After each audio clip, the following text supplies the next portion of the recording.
Hello, everyone. I'm Rue, and this is Rue with the Books. I hope you have a beverage handy, as I'm about to dive into and discuss Making Money by Terry Pratchett.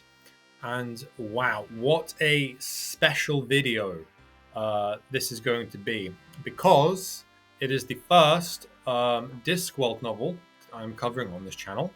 And this one is part of the Moist von Lipwig series, which follows one character as opposed to a whole band of characters such as the City Watch, the Witches.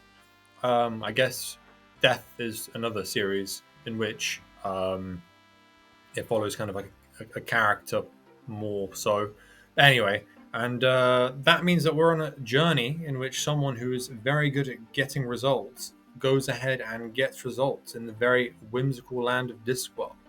So now, roll to the synopsis.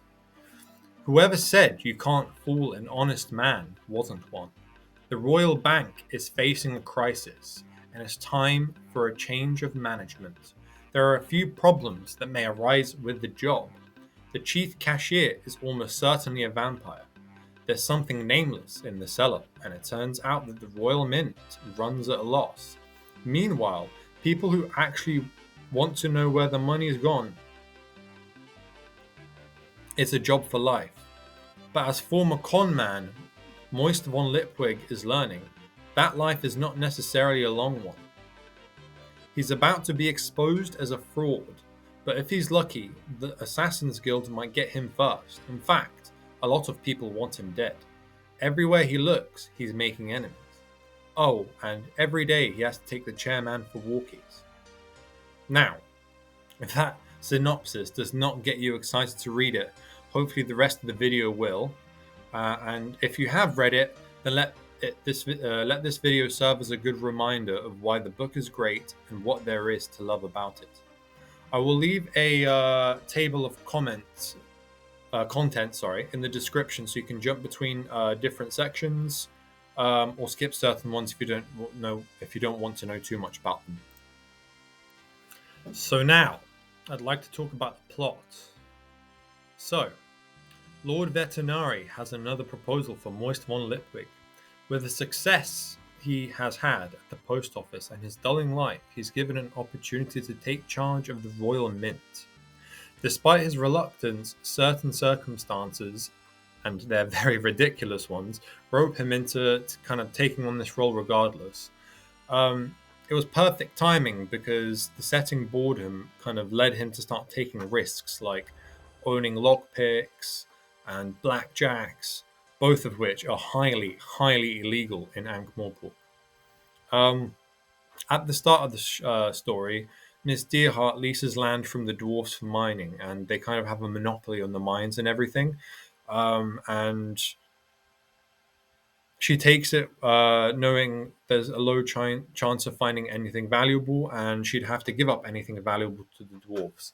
However, knowing her from going postal, it's very likely that it's going to have to do something with golems, and golems are not something that the dwarves have too much interest in. So, Lipwig's grand scheme is spreading paper money. The convenience of paper is very strong. Large amounts aren't heavy to carry. They don't jingle about and make lots of noise, setting you up as a potential thieving victim. His shtick is that if you open an account at the bank with a minimum of $5, just five, you get 5% interest. So over the year, you'll make a little bit of money. That's obviously very, very appealing to rich people. And they also plan on doing loans. And in fact, the first character to come and get a loan is the absolute legend, Seamot Dibbler. And if you've read any of the Discworld books, you'll know just how good and funny Dibbler is. He's amazing. Cut your own throat. Cutting me own throat, even. The obstacles that present themselves throughout the story are all to do with like crime, mob type, interference, etc. Lipwig finds himself in trouble with a law that's to do with something that isn't actually his fault. The way this all goes is a good indication of how the legal system operates, in which the more money you have, the more in the right you really are. Despite being the chief banker of the Royal Mint, Lipwig's adversaries are an old money family, far more rich than himself, and don't make the fruition of his plans come together very easily. And the way that the story concludes, without spoiling much, or anything, is super tongue-in-cheek. I think that the setting for the ending was absolutely perfect and couldn't be any better. There were some good jokes at the big climax that kept me happy just speeding through towards the end. Overall, I think the plot in this book isn't quite as strong as in Going Postal. Making money as a kind of objective is quite a vague endpoint for a book, and you can tell it's going to be more about the journey that the characters face towards whatever the goal is. And that's okay and perfectly enjoyable, but it does mean that the plot was never going to be the selling point of the book. And if you've read Discworld books before, you know that should be fine because the characters are what it's about. So, this next section is about the characters. Moist von Lipwig is the go-getter, the person that gets the results. There's not too much to say about him. He's kind of like a blank canvas, which just gets stuff done. He doesn't have any incredible quirks to mention, but he is fun, and his interactions with other characters are good. So I'd like to first talk about Mr. Bent. He is a character with a medical condition, which is Nicht-Lachen Cainwort syndrome, a fictitious syndrome that basically prevents him from having a sense of humor. He's very serious and a bit of a perfectionist. The one time he does make a mistake, he becomes very rash and emotional and makes a bad decision that leads him to being in a lot of danger. He's like the cashier, the person that does all the accounting, make sure that all the equations all the other cashiers do are correct. He's the person that makes sure that the customers get every penny that they deserve. So next up are the Lavishes. I'm grouping them as a cast of characters because they kind of are. Their surname is basically a joke about them being an old money family, being able to live very lavishly, and they're kind of like the evil league of villains. When they have family meetings, there's lawyers present, and that's a good joke in and of itself. Just the fact that to be able to kind of interact with each other, they need lawyers present who make a lot of money. We're told that they're kind of idiots, and this is my one kind of criticism with the book, is that it would have been nice if they played their role of antagonist better, with more screen time for the whole family other than just for Pucci and Cosmo. It would have been funny if they all had their own schemes for getting control of the bank back, and by trying to enact these schemes, they kind of step on each other's feet and foil each other's plans.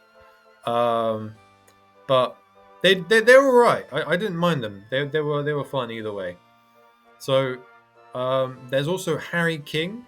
I don't think I've come across him before actually in a Discworld novel, but I do hope he's a recurring character in other books because he's pretty fun. He's kind of like this mob boss type character who made his money by being at the bottom of the food chain. He was literally collecting poo from everyone to take to other people, selling literal feces. So that's pretty hilarious. And it's a brilliant success story, pretty much the opposite of the Lavishes who made their money by doing scummy things. I want to touch back on Lipwig. His main character quirk, I guess, is just being very charismatic. When he doesn't wear his golden suit, people pay him no mind. But when he's wearing his golden suit, he just has like maxed out charisma and can basically sell anyone a pen. And if he's not risen people up, then he's sneaking around. The speech Lipwig gives to one of the other characters, Owlswick, is perfect and just makes everything go full circle. About the angels. So there's also Miss Deerheart. She has some very funny moments with her smoking addiction. One of my favorite lines in this book is, "Sir, we've thanked her for not smoking 3 times, and she's still doing it," which is just a complete nod to British culture and the politeness and everything. In the library, there's a trap that springs upon her because there's a sign that says "Don't smoke," and it was just so good. The consequence of the smoking in the library was some very good quality slapstick. Um, the Watch do present themselves in this book. Despite being the good guys in their own sub-series within Discworld, they do play a slightly antagonistic role within this book. They're kind of like out to get Lipwig. And there's this whole interrogation between Detritus and Carrot and Lipwig, which is kind of very cliche and stereotypical of policing. And it's a pretty good piss take. Yeah, it was a very funny scene, and there's a kind of climax part of the book in which what's his name, Vimes is present, and if you like Vimes, then he's in the book. And just some other random thoughts about the characters is that Pratchett writes characters you just can't help but love. They all kind of have their own quirks that makes the characters memorable. The fact that Bent has no humor, Veterinary with his go-to sayings, the fact that Cosmo is very jealous of Veterinary and wants to do everything in his power to be like him and be him. Stanley with his pin and stamp collecting, the way that Cribbins has to always fight his false teeth. It's almost like they have a mind of their own. I also really enjoyed how everyone ended up bringing treats for Mr. Fusspot the dog. It was very wholesome. And one character I don't really touch on too much is Igor. Igor's great. He's kind of like he's a bit like Jeeves in My Man Jeeves, if you've ever read that series, where he just is really good at getting results and finding solutions to things, and it's just really good. So next up, I'd like to talk about the world building. The Discworld books are a lot more based on characters, but there is still little tiny bits of world building just to get to kind of picture everything in your mind's eye and enjoy the environment. I love the uniqueness of the Mint's architecture. So the primary architecture is very impressive and temple-like, which is almost a kind of joke about the grandiosity of banks and everything and how they're always in beautiful, large, massive buildings. But the inside is filled with sheds, which is very kind of like the opposite of the grand, what you see of the outside, right? And they seem a bit like offices, but the fact that they're referred to as sheds is like the most whimsical, stupid thing that you could possibly replace the word office with. The only way to get a job at the Royal Mint is for someone to die, and then the next oldest person gets the job. So it's almost like nepotism, and being born into money gets you a job that lets you get a lot more money, right? There's this one kind of like almost like an artifact within the Royal Mint, and that's the Glooper. It's a very interesting device, and it allows a character called Hubert to essentially model the flow of money within Ankh-Morpork to its finest details. By adding implements or like turning valves. It's essentially a big bit of glass kit in which money flows, and you can see where the money's going just by what valves it moves around in and everything. And I find it interesting because with my physics background, you kind of start with a simple problem, make lots of assumptions and model things. But in this case, the opposite of done is done, where everything is modeled and accounted for. It's quite clever with the device that money is modeled with water, with the flow, how water flows and money can flow, theoretically speaking, or metaphorically speaking. Luckily, these days we don't have to deal with a device like the Glooper and get very wet because we have spreadsheets. I also found the town of Big Cabbage to be quite funny. It's a town in which literally everything is cabbages, made of cabbages, based on cabbages. You can get cabbage souvenirs and whatnot, and it's almost like a nod to museums. It's not very relevant to the story, but I just found it really, really nice, really funny, and just very silly. Um, there's also the Cabinet of Curiosities, which plays a small role within the story. And it's a very interesting artifact because essentially it's to do with like a absolute crap load of dimensions, and it's almost like a puzzle that can be solved. It's some kind of like string theory nonsense, and it's very I guess well put that it's the wizards dealing with this artifact. So next, I'd like to just touch shortly on the satire slash predictions slash humor and jokes. Um, I quite enjoyed how Pratchett took the piss out of gold being like the true pure currency, and everyone was like, "So long as there's gold in the vaults, everything will be fine, and you can trust the banks." As if gold is some kind of valuable commodity and people like it for more reasons than it just looking nice. Um, it could be replaced with literally anything like diamonds, for example, and it would serve basically the same purpose. Um, I found it really interesting how people in this book were able to work from home. Like people were literally making coins for the bank from home. Um, and this book came out like 13 years before the pandemic, and working from home wasn't as much the norm at those times. So the fact that Pratchett was able to bring that up and kind of almost predict it was very, very impressive. Um, and I found the idea that people are literally making money for the bank by producing coins for them really interesting. And surely I think this might say something about the way that banks make their money in real life, right? Yeah, just something to think about. Yeah, so Making Money by Terry Pratchett is a wonderful read filled with a massive cast of characters that you can love and adore.